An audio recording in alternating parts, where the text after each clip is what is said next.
We're happy to be joined by Rachel Meyer, ASN's Director of Policy and Government Affairs, and also Ed Simcox is with us, the Chief Technology Officer at the Department of Health and Human Services. Thank you both for coming on and talking to us about an exciting initiative, KidneyX. Can you tell us what that is? Give us an overview. Thank you, Leslie. So KidneyX is a new public-private partnership between the American Society of Nephrology and the Department of Health and Human Services.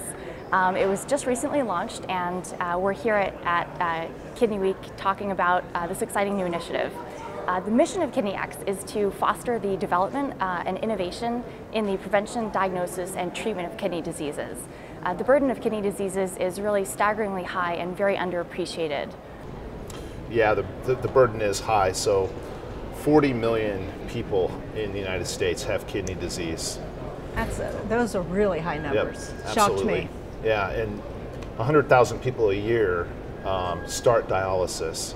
The unfortunate thing is that half of those people within 5 years are dead. Well, this is a collaborative effort, like you mentioned, and the Department of Health and Human Services, why is it so important that you all are involved in this?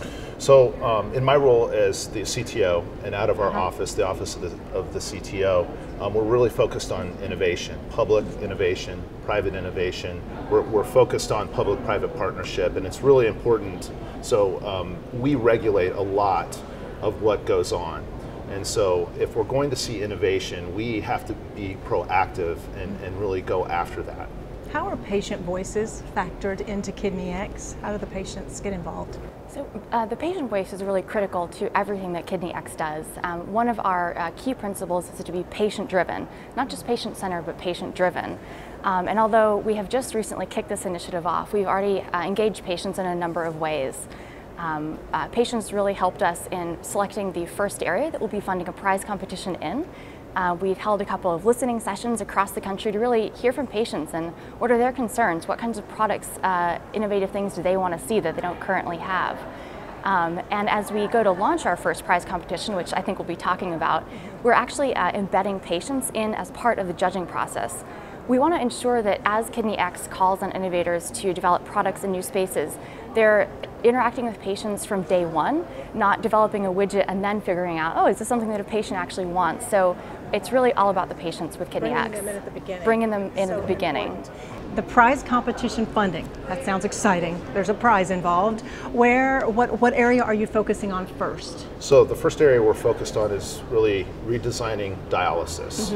So the prize is called Redesign Dialysis. It's a $2.6 million prize. We're really excited to be starting in this area. We haven't seen a lot of innovation in dialysis since its inception many decades ago. So we're actually doing a phased approach here. So the first phase is really about surfacing ideas from innovators, researchers, physicians that are in this space. And then the second phase is really about getting the best of those ideas into a pilot phase and actuating them. So people are actually going on the website, I should mention, KidneyX.org. That's right. Is that right? And who would people be putting their, who goes to see that site? Who would benefit from the site? Well, we're really hoping that a wide variety of innovators and scientists from many fields come and consider bringing their ideas and insights to solving the challenges that kidney patients face. So there is more information, as you mentioned, on the website, but I think it's also important to recognize that KidneyX is about more than just prize competition funding. There are really 4 things we're trying to do here. So the first is, as Ed just mentioned, prize competition funding to redesign dialysis. But through their role as the Department of Health and Human Services, they'll also be trying to send more clear signals about how to work through the regulatory and reimbursement processes to actually get products to market. That's a little unclear right now, and we've heard that that can be a deterrent for investment in the field. So if we're successful with those 2 things, the funding and the clarity on how to get your product to market, the overall goal is to de-risk the space so that we get more outside industry, private capital coming in to help us transform nephrology. The most important thing is really to create a sense of urgency on behalf of patients. We feel it at ASN, they feel it at the Department of Health and Human Services, and we want everyone else to feel it. KidneyX is really our call to action. And seeing the public and the private areas work together has to be an exciting vision for you all. What's the goal, what long-term goal for you? So I think the long-term goal is really to create an ecosystem where there is innovation happening across drugs, devices, biologics, other products and patient-centered tools so that patients have more options than they do today and they can live longer, healthier, happier lives. And KidneyX is more than just the redesigned dialysis, so we're really looking forward to moving upstream as far as kidney disease is concerned and finding innovation that can help patients before they get to end-stage renal disease. All right, Ed and Rachel, thank you both for sharing all this information about KidneyX. Thanks, Leslie. My pleasure. Thank you.